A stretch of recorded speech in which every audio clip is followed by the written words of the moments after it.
I'm happy with the way they're working. The boys are out here working hard. Obviously, everyone in the state of North Carolina is kind of at that monotonous point where you've had just helmets on for almost 3 months now, and everyone's ready to get to the helmets. The progress hitting will come. We get there on Thursday, but overall, I think we're conditioned. I think it's starting to click, and I'm happy with how we're progressing. But you'll never know how your team is till you get to Thursday. Now with bringing on Austin a few weeks back, how's the relationship between him and his wide receivers? How's the timing? Yeah, we're getting there. Obviously, we went heavy 7-on-7 once he got back just to get him caught up with that. But it's coming. It's obviously a work in progress, and just getting used to each other's mechanics and getting used to the way the receivers run the routes, the way Austin throws the ball. Obviously, it's a little bit quicker, a little bit harder than some of the other quarterbacks we've had in the past, and we're getting there. I like how we are with that relationship between the quarterbacks and receivers. Can you talk about the strengths of the offense, what you see thus far? Yeah, obviously our skills on the offense are, I think we're pretty good. But with that said, we're going against some darn good defenses. Weddington, Marvin Ridge, Sun Valley, Piedmont, they're all great defenses. So as good as we might think we are on the skills, we've got some real good competition that we're going to have to bear down and get ready for. But, I think our skills on the offense are pretty good. We're not the biggest up front, but we're conditioned, we're in shape, we're quick on the offensive line, and I think, just adding that in with our tempo will cause some problems for a defense. And what about your defense? How's that looking? Well, when we return 9 of 11, we lose our 2 safeties, but everyone else is back.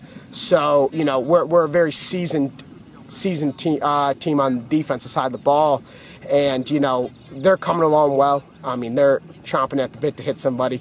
Obviously the defensive side of the ball, but, I like where our defense is. We got good senior leadership, and it's definitely probably the strength of our team. If I had to pick one side of the ball right now, there's a strength, I would say the defense is the strength of our team.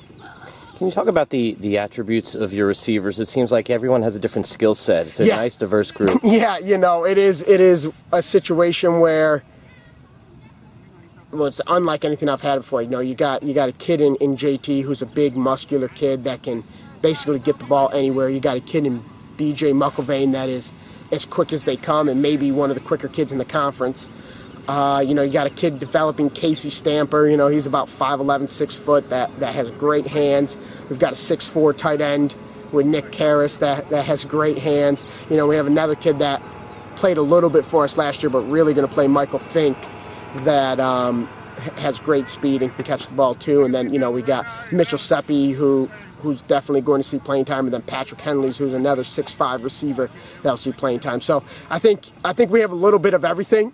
It's just that point of putting it all together and them starting to understand what each other do well and what they don't do well, and meshing it all together. But yeah, the attributes of the receiving group is pretty darn good for a high school team.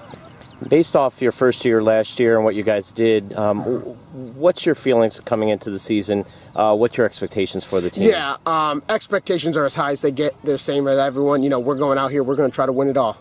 And I don't think any other team would be practicing now if they weren't trying to do that. Last year we didn't get a spring ball. Last year, I got hired, it was right in the summer practice, and I think, when we hit that snide where we lost 4 or 5 in a row, we got a little bit out-schemed because we were still trying to coach things up. This year, we're in a much different place. We had a spring ball. We had all summer practice. The kids understand the system. Obviously, the tempo is much better than it was last year. They weren't used to a no-huddle system. They're used to it now. They understand the conditioning that goes along with the no-huddle system. So they're definitely, we're light years ahead of where we were at this point last year.